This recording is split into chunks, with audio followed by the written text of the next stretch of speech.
Welcome to the first inaugural Alabama Policy Insights podcast. And our first guest is my good friend, Susan DuBose, who is a Alabama House of Representatives member for House District 45. Yes. Correct? Yes. And thank you so much for having me on, Stephanie. This is such an honor, and I'm thrilled that y'all are doing this. This is going to be a really important outreach, and I'm honored to be a part of your first podcast. Absolutely. Well, thank you for being here. And Susan was one of our 2024 legislative champions this year and is a huge advocate for conservative principles. And so we're just really thrilled to have you here. One of the goals of the Alabama Policy Insights podcast is to talk specifically about issues. And also, obviously, we're launching our 2025 BluePrint in the next couple of weeks. And many of the bills that you're working on are also bills that we're interested in. So we wanted to talk to you specifically about bills that you're considering bringing for the 2025 legislative session. Yes, and thank you for giving me the opportunity to do that, because it helps me to highlight my bills. It helps because I know other legislators look to your information, they read it, they're like me. I rely on the research and the data and the summaries that y'all provide to help me become more efficient. And I know other legislators do the same. Absolutely. So to have my bills part of your blueprint, it's a big deal.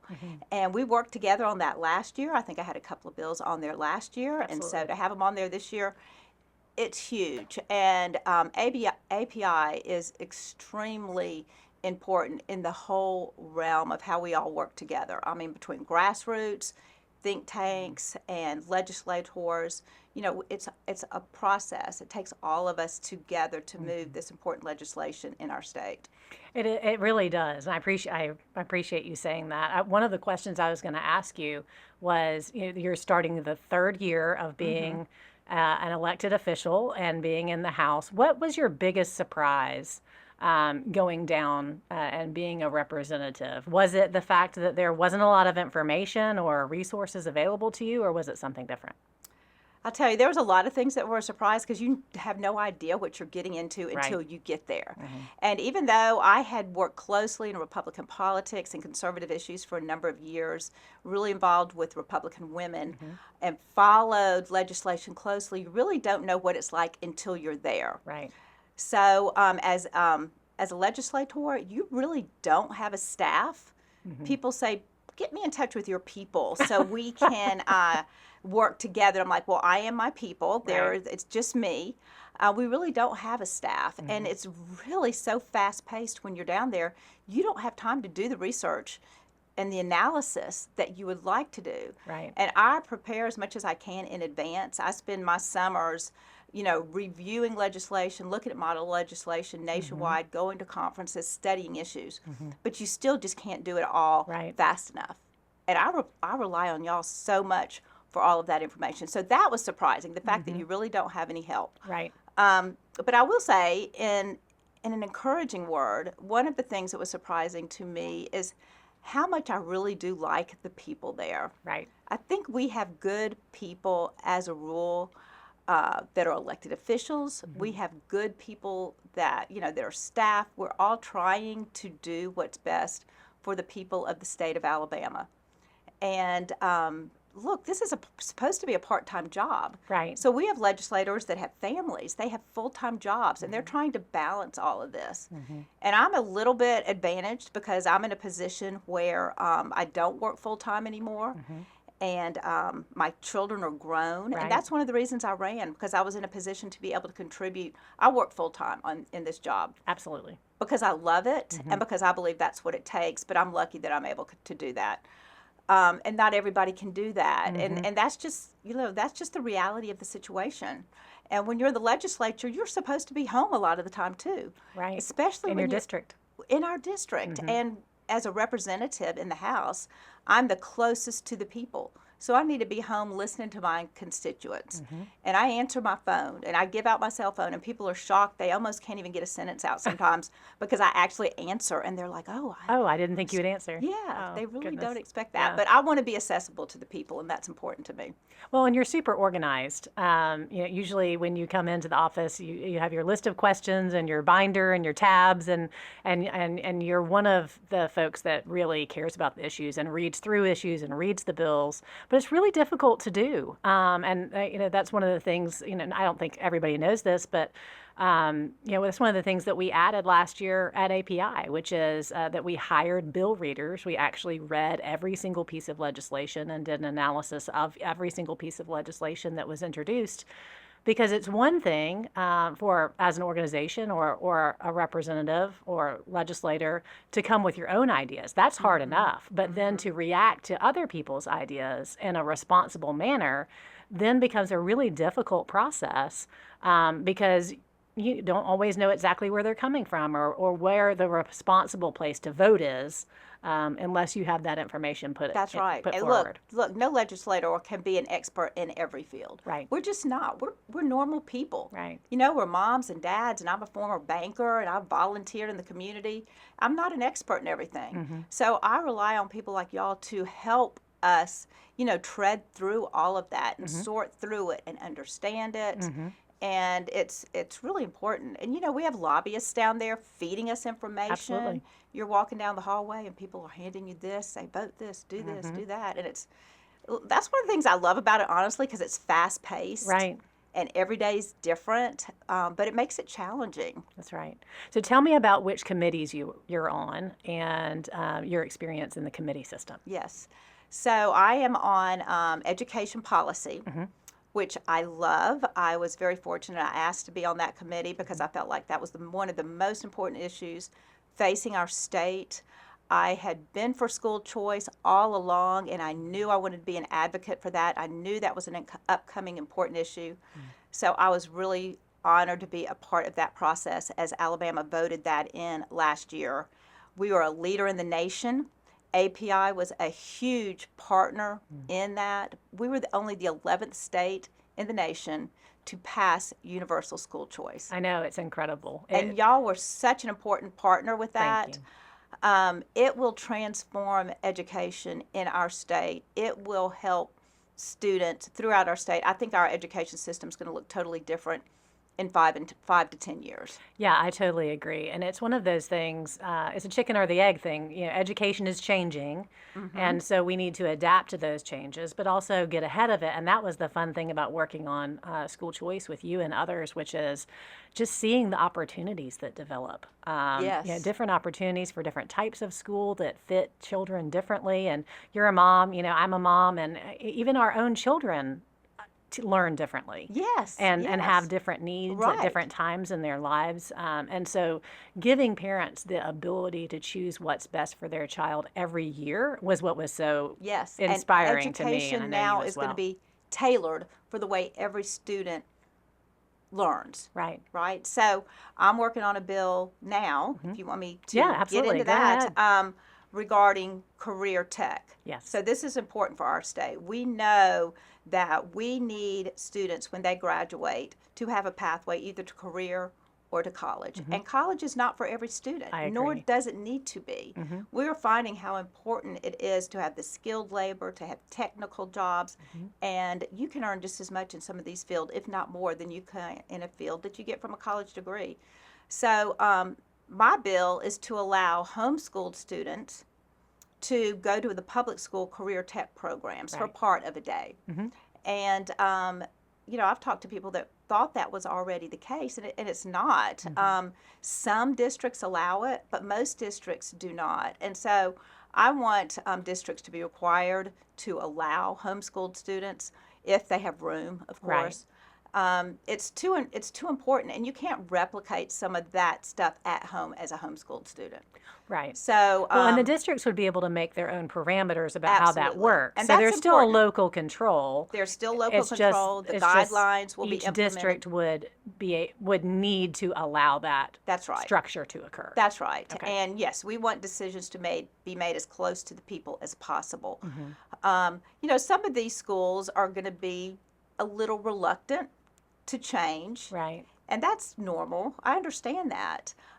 So they may need to be encouraged. And so Right. this is a way that I'm just trying to encourage little by little some of the school districts to start taking on the opportunities, because really it's about the student. We Right. want the student to have the best experience they can. And some of those labs and facilities and things like that, you can't do in your own garage. Yeah, That's welding, you can't do at home. I mean, there's right. so many medical opportunities that we have now brought into the school structure. And I mean, electrical, Right. HVAC, Right. so many things. And it goes on into technical applications, culinary, cosmetology schools, so many opportunities. So I want homeschool kids, and hey, there may be a time when private school kids may have an opportunity to go that way as well. Right. So I can see a merger of schools and a tailored school day to fit every student's needs, because we need to keep the student first at all times. Absolutely. I completely agree with that. Yeah, and working with you on school choice was great. The education freedom day that we had, and the kids Oh, that were yeah. already benefiting from school choice. We had school choice Yes. in a couple of different capacities, whether or not it was charter schools or the scholarship program that we had. But moving to universal school choice was just such a huge leap for the state. And it's one of those things that's just beginning to be implemented. Schools are able to apply now, and parents can apply in January, which is fantastic for next fall. But as it's implemented, I think it'll be really exciting to see just the innovation and different options that open up for kids across the state. Yes, I'm excited for parents to learn more, and I'm thankful for the role y'all are taking in helping to get the word out. And I was just at a legislative conference last week, meeting with several stakeholders from throughout the nation that are helping Alabama Right. get this implemented. It was exciting. So to be a part of this process is a big deal, but it's going to be important to get the word out to parents. I agree. And also to, I guess you would call it vendors, people that Right. can be on the receiving end. So private schools and just tutors and other programs that can be part of the partnership as well. Right. So it's going to be Because educational. even the funds can also be used for things like speech pathology and different types of therapies that certain kids might need as well. And so those people will also need to sign up to be vendors so that they can be part of the program. Yes, yes. So there's some work to be done. It's not going to happen all at once. Right. But the first, first students will start fitting from this in the fall of 2025. Yeah. That's really not far away. We'll blink and it'll be here for Yeah. sure. So you're also on the health committee, correct? Yes, get back to that. Yes, so I'm on the health committee. And again, I asked for that one because I know how important it is in our state. And that I hear from constituents all the time about different health issues. So I probably don't spend as much time studying on those issues, but that is a very, very active committee. Right. We look at scope of practice issues. For example, optometrists that may want to do a little bit more work than what they have been allowed to do, or physical therapists that want to do a little bit more work. Right. And so I always look to those issues as what's going to be a benefit to my constituents. How can I help the average Alabamian gain access to good quality care? Right. So you don't want to sacrifice quality. That's very I agree. important. And so you have to, it's a balancing act. And look, I'm all in favor of helping well-educated doctors maintain what they are doing and protect what they are doing. But there may be a time, in many cases, when another health partner can come alongside and help them, somebody that doesn't have quite their level of training but Right. can work underneath them. And it just helps more Alabamians get access to good quality care. Yeah, absolutely. And it's one of those things, technology and innovation also changes and Yes. has changed healthcare with Yeah. telehealth and other things that would have been unheard of a decade ago. Yeah. To call and Zoom with a Sure. physician and describe what's happening to you just like you were in the exam room. So Right. as the world changes, those things That's need to right. change as well. That's right. And look, we will at some point be looking at Medicaid expansion, and that's going to be a complex issue. and we see the costs of Medicaid going up, up, up. Right. I mean, it's almost unaffordable for any states to continue to expand. Well, and what'll be interesting on the Medicaid question will be what is the Trump administration going to do about Medicaid, about what's there now, what types of waivers would they allow? As the discussion with Medicaid has kind of centered around both healthcare and workforce participation rates. There are states who have tried to get workforce requirements and been turned down. Is that something that the Trump administration would change? Or will they change the entire system? I was reading over the weekend about possibility from his administration to completely shift gears and have Medicaid be a block grant to each state. And so if there's a huge shift in that type of programming, then that would be something that Alabama would need to be ready for or not have to undo. So expansion of Medicaid or a public-private partnership now, not knowing what the Trump administration is going to do, might not be it might not be the hasty. right timing. It's probably a little bit hasty. Right. Yeah. My general outlook on almost everything is the solution is a good paying job. And before you have a good paying job, you need a good education. So it all goes hand in hand, and that's just a path that Alabama needs to work on as a whole, making sure all of our students graduate with a good education so that they can get a good paying job, which generally comes with good health care. Right. So everything falls in place sequentially if you can get that good education and that good job. Right. Right. One of the other things that you've worked on and talked a lot about, you helped to host a series of town halls. Speaking of the Trump administration or the Biden administration, speak a little bit about those, how they came about, and the kinds of things that y'all discussed there. Yeah, I love doing those. So I think I did, I don't even remember how many, 6 of them statewide, and we primarily started talking about the Title IX issue and the change that the Biden administration was trying to force on schools by a simple rule change in administration without even a vote of Congress.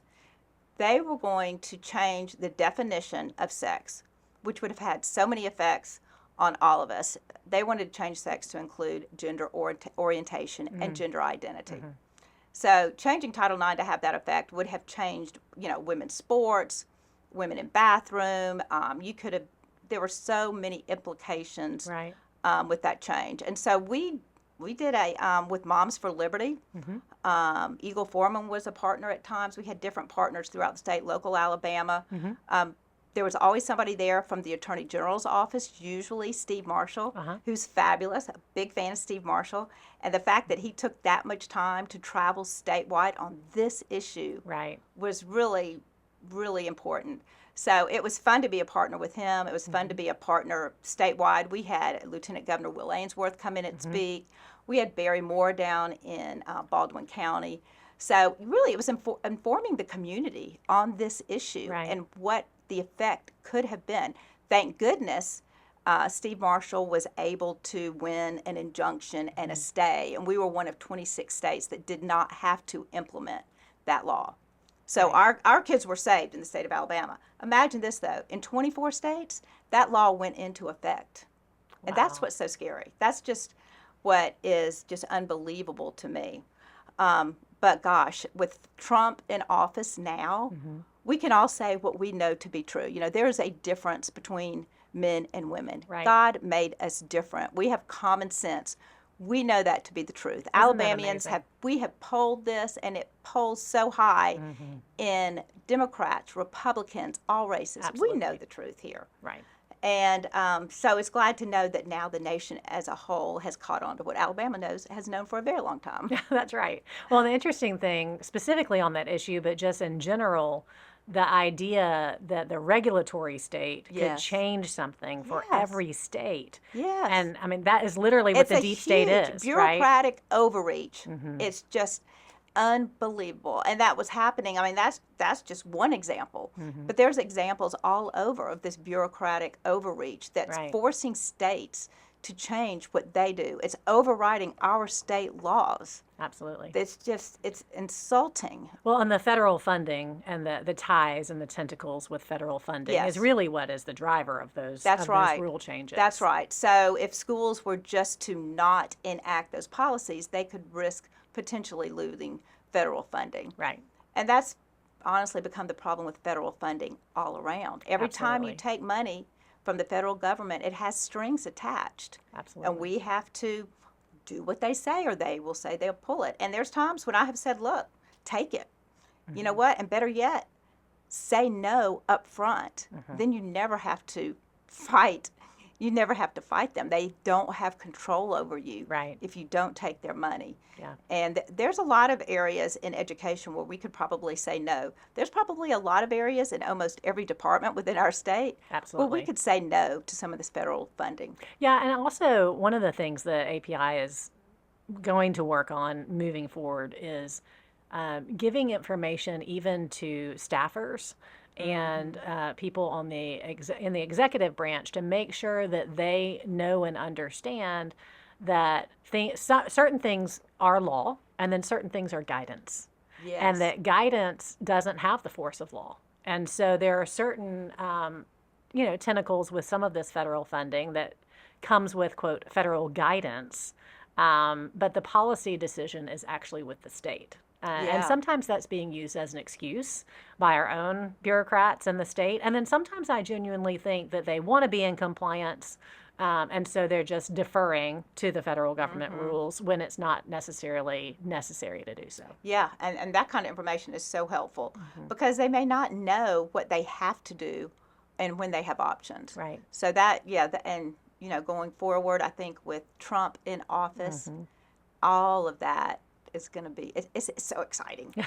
I'm just so excited when I think about it. Well, and I think that's one of those things that a lot of us, even lay people or people who are not specifically involved in policy or politics, learned during COVID, which is there are things that are guidance that might even be a good idea, but they are guidance, and then people can make their own decisions. Yes. And it's the same way with lots of different things, not just public health. Right, right.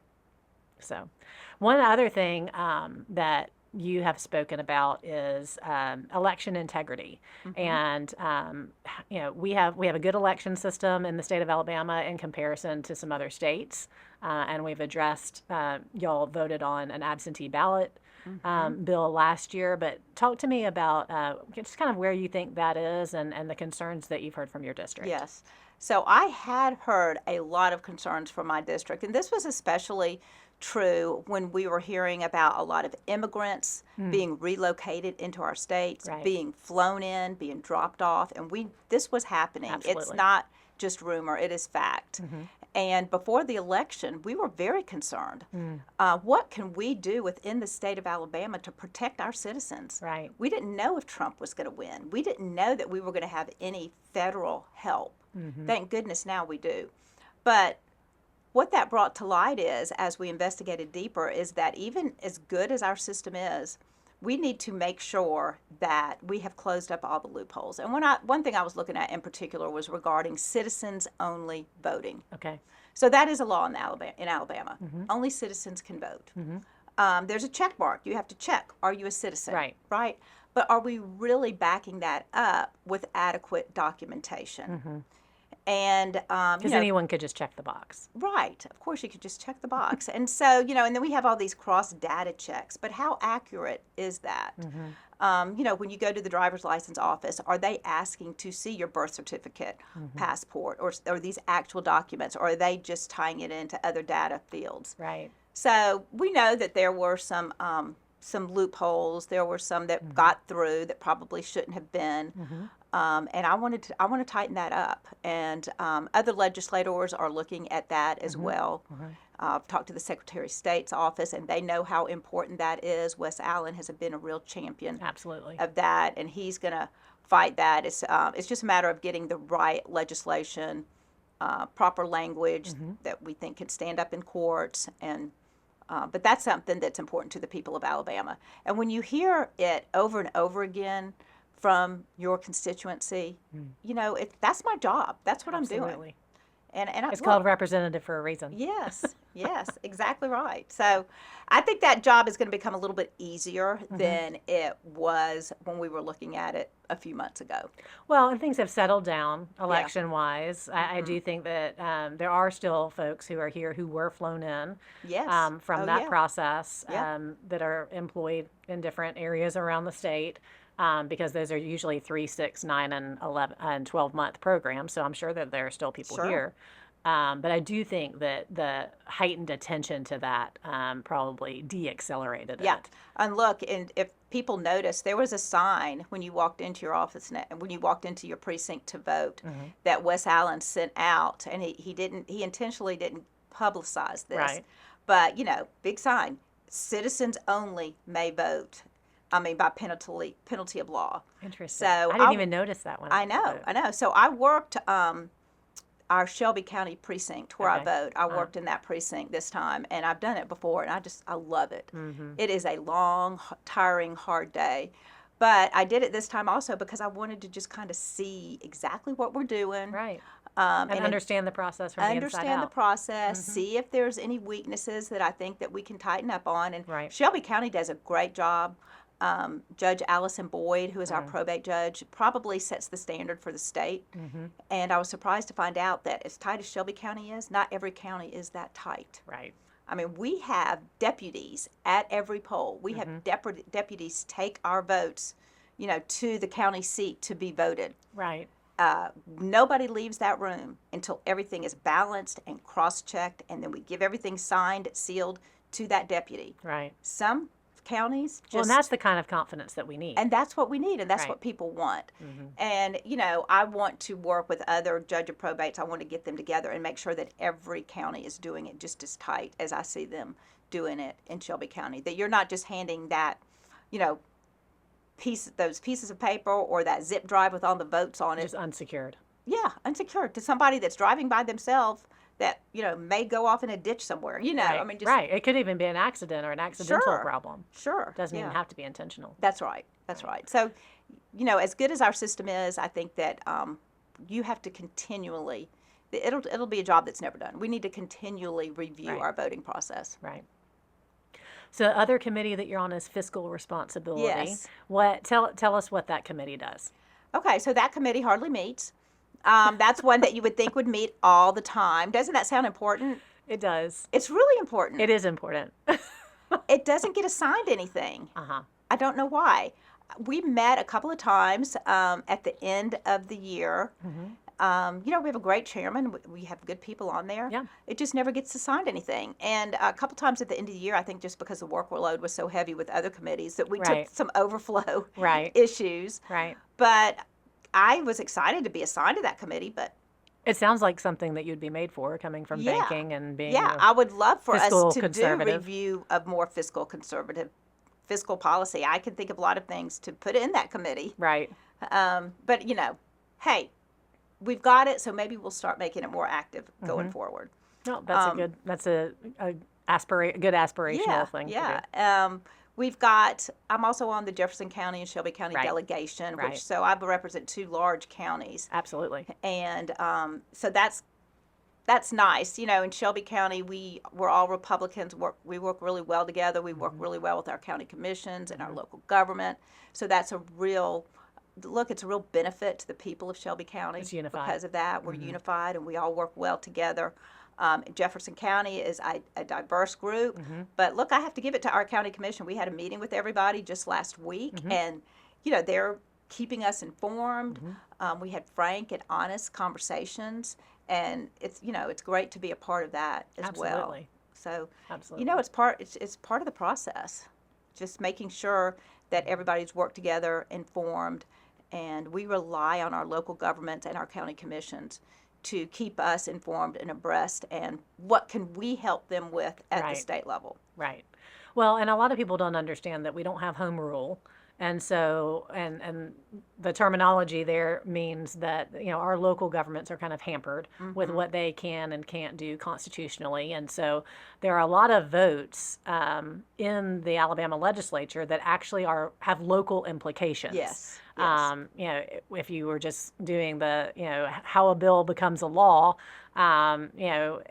the little cartoon I'm visualizing in my mind, it doesn't necessarily cover that aspect, and that might have been a surprise, or maybe you already understood that. But I do know that there are some legislators who are pretty surprised that a lot of the legislation that is being considered actually really has smaller implications than statewide.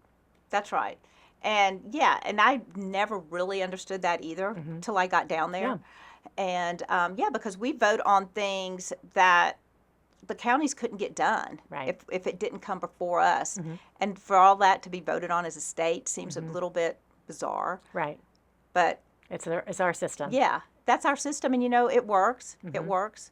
And everybody generally lets each county operate as they need to. Right, and take the lead on their Yes, issues. that's right. That's right. We kind of stay out of other county business. I mean, every once in a while, you can get somebody there that just wants to be disruptive, Right. and that's always interesting. Right. But generally, we respect every county and let them operate as they need to. Well, and every once in a while there'll be somebody that's trying to be sneaky and say it's a county issue when it really has statewide implications. I know that that's happened before on the gambling issue. True. So sometimes people are trying to be tricky. So That's you have to right. watch all of them. Yeah, and that's when we need API to say, hey, did you notice this? I'm like, oh my goodness. That's right. No, you're right. That's right. So, but one of the issues I know that we've worked together a lot on is the what is a woman bill. We have the stopgap, thankfully, with the Title IX. But talk to me a little bit about what the needs still are for those definition bills. Sure. Right. So we're going to go ahead. It's still very important to define man, woman, male, female, boy, girl, mother, father by the traditional biological definition that we all know to be true. Right. It needs to be codified in Alabama law. We've never had it defined, and honestly, We've there was never needed a need. definition, right? Yes, there was never a need. There's a need now. Believe it or not everybody believes on, agrees on that definition. Sure. There's, some outliers there. So that was part of the Title IX and the town hall discussions that we had, and I think we've got everybody on board with that. I Right. hope to have that passed right away. Good. Also tied into that is protecting women's spaces. Okay. So I am looking at protecting dorms for women. I really think that's important at college campus. You need to know if you're moving into a female dorm that you are rooming with a female. Right. And I don't know if that's the case right now. I'm really not 100% sure. Right. Not all schools have exclusively female dorms, but I know Alabama does. Alabama has Tutwiler, and a lot Right. of freshman girls want to live there. It's a Right. tradition. So that needs to be protected. Juvenile detention facilities, rape crisis centers. Think about these places where people are vulnerable Right. and when safety matters. And so those kind of places I'm going to be looking at. I know Scott Stadhagen included the overnight accommodations for minors in his.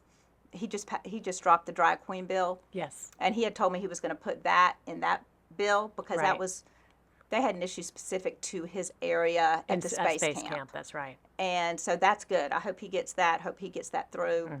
And so at least we'll know when minors go on school field trips that are overnight, Right. they're not going to be So forced. school field trips and then camps, Camps. too, right? Yeah, Okay. camps for minors.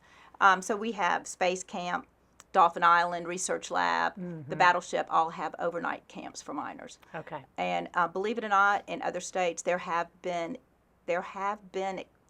experiences where girls have been placed to not only room but to room in the same bed with a trans female. Imagine your daughter in that situation.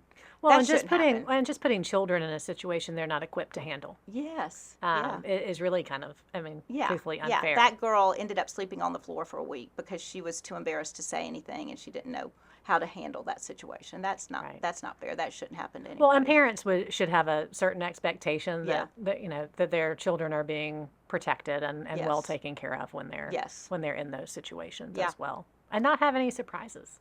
Right. Right. Exactly. So, yeah, all of that has been, that's kind of where I cut my teeth in the legislature. Right. I didn't know what I was getting into. Thankfully, I was kind of naive. I had studied up and I was prepared, but my very first bill that I passed was women's sports, protecting women at the It's college huge. level. And I Huge. had my notebook, Stephanie. You remember my I notebook was do. like this thick. Yeah. And I knew those issues inside and out. There was nothing anybody was going to ask me that I couldn't answer. Right. But I really didn't know, what I was getting into and how long I was going to be standing there at the mic, Right. debating this issue. I didn't know Fox News was going to call me Absolutely. and all these places. But, I learned so much doing that. And it was something that I totally believed in. Mm-hmm. So, Well, and part it of was that, important. Susan, was that your heart was not to punish people; it was to protect people. Yes. And so I watched you walk through that process, being brand new, handling the press, handling really difficult conversations, Yes. and people trying to make you say something that was unkind, or saying unkind things so that you would react, and just watching how gracious you were Yes. to people on all sides of that issue, but Yeah. but really just going at it, having a heart to protect girls and women from, like you said, being vulnerable in situations or from actual harm. That's right. And that's really what it was all about. And I was always interested in listening to the other side. I truly feel that everybody should be treated with respect Absolutely. and kindness and dignity, and their voice should be heard. And I would meet with people afterwards. I met people for lunch. I've done that just this week. I want to hear the other side, and I Right. always end up learning something when I listen to the other side. And when I just say the other side, it's not like they're exact opposite side, but on this particular issue, Right. we're not in agreement on. There may be other issues that we are. So I just think that's really important and some people don't know how to have a respectful debate. Right. And that's one of the things we need to go back to in our I agree. culture as a 100%. whole. It's okay to disagree with somebody. I can still be a friend. Well, and disagreement doesn't mean dislike. Right, It just means exactly. on this one issue, Yes. we're not on the same side. That's right. That's Absolutely. right.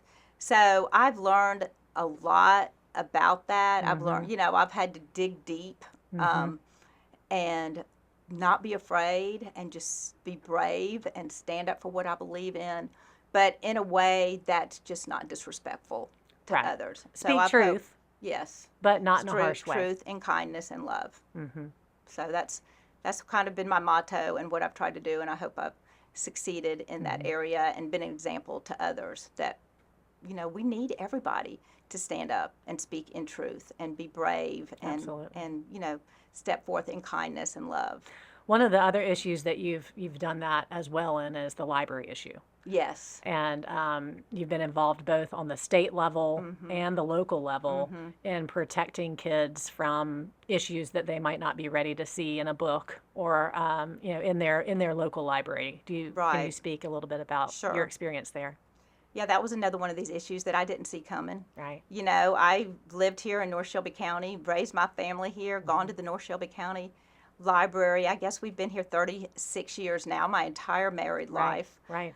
And when we had an issue at the North Shelby County Library where there was a very large display, 6 feet by 4 feet to be exact, books that were mostly about transgenderism, introducing the concept that you can select your sex to young children in the ages. This was a 0 to 11 Right. In children's the children's section. department. Right. Yeah. And so constituents called me about it. They asked the board to simply relocate the display, and the board said, we can't do that. That's censorship. And I was there at that meeting to just listen, and that shocked me because I Right. thought, wow, this is an easy fix. I'm going to be there to support the Sure. people. They feel this way. The board will have common sense and simply relocate it. But they said, no, that's censorship. We can't do that. So that started my whole investigation and looking into the role of the American Library Association Right. and that they had an actual Marxist, proud, loud Marxist as a president. And then you realize what the American Library Association stands for, and it's not anything to do with parents' rights. Right. It's they're an activist organization that's pushing a certain agenda, and it's infiltrated into a lot of our local libraries. So, I worked with the Alabama Public Library Service. We got good people on that board. Right. With Governor Ivey's wonderful help. She Agreed. recommended guidelines. The board passed the guidelines. And now if our local libraries want state funding, they need to implement those guidelines that protect children's and children's books. And then we changed the law in North Shelby County, which I'm so proud of our new board, but we changed the law so that the actual library board was appointed like every other library board in the state, and that's by Right. elected officials. Right. They had previously been elected, but there had never been an election in 30 years. I know That's that right. sounds crazy, but there had never been an election, so the board was just sort of reappointing people. So they had a process for it, but it was really just self-perpetuating. Yeah, self-perpetuating. It never ever came to a vote. Nobody on the board had actually ever been elected by the people. They'd never been opposed. They'd never been elected. Now we have an excellent professional board that's doing great work. Somebody that I think everybody in North Shelby County would be proud of, and I encourage everybody to go to those meetings. And people that had previously really questioned what we were doing and didn't quite understand it, now they are really proud of the library board, and they Good. see that what we were doing was for the good of the people. Right. So Right. that's one of the things I can look to and say, I'm really proud of what happened with the North Shelby County Library. That's a difference that we made that's going to affect all of the constituents in that area. Oh, absolutely. And I am one. So Yeah, yeah. I appreciate it as well. And that's a generational thing. Yeah, it's interesting to me, this whole concept of banning books or censorship, because that's really, as far as I know, not what anybody has ever really asked for. Never. And the other thing is that banning something means it's not available. That's right. So the left and the progressives have changed the definition of banning.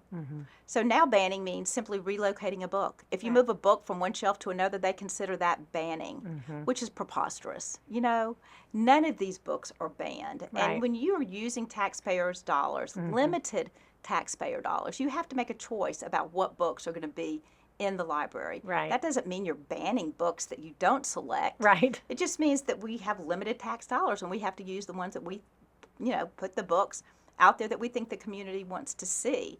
So, yeah, and in that's an age appropriate. and yeah, absolutely way. age appropriate. Because, we have a rating system for movies. We have Yes. rating systems on Spotify Yeah. and other apps for music. Why have a children's section if you're not going to put in books that are recommended for children? Right, absolutely. So, and the media they work their hardest to distort this.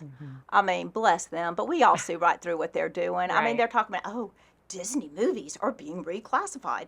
Well, some Disney movies are PG-13. Right. So shouldn't they be in the teenage section?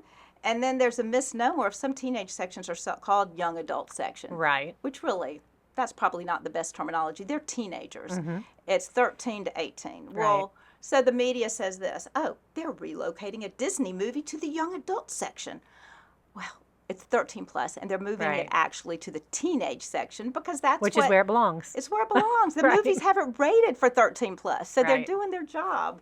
Right. Yeah, so it's so funny, once you get into these issues and you know the background, and then to read about how it comes out in the media, it's just kind of crazy sometimes. Oh, I could You imagine. know, Yeah. you've seen it all. Yeah. Well, and it's interesting because the perception is that folks who have been active in this area are really trying to take something away. And really, I feel like what we're trying to do is give children a childhood.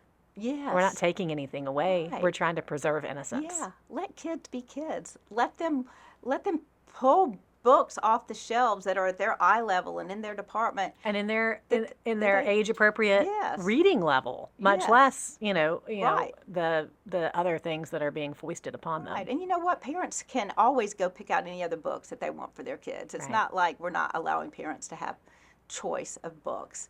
And look, if the book's not in your library, you can get it the next day on Amazon. Right. Everything is so readily available now, except my favorite Dr. Seuss book. To think that I saw it on Mulberry Street, that book truly was banned. And that's Oh, it's in my house. sad. You probably have one in your house too. I tried. I had one when I was growing up, and then I tried to order it the day it got banned, Oh my goodness. and I had it in my Amazon cart, and then they took it away, and I never Oh got my it. goodness. Yeah. Like Amazon, no longer, you can't get it on Amazon, you can't get it, That is interesting. it's gone. It's gone. I'm gonna have to go check my playroom and see if we Yeah, have any save old that one. copies. Save that one. That's a benefit of being kind of an old mom. Yes. We probably have a old copy of that somewhere in the house that's Well, keep still. hard copies of books. That's what I say to everybody Yeah. because they're changing books digitally, and when they are republished, they're not the same as the originals. So your Interesting. favorite books, Right. save them.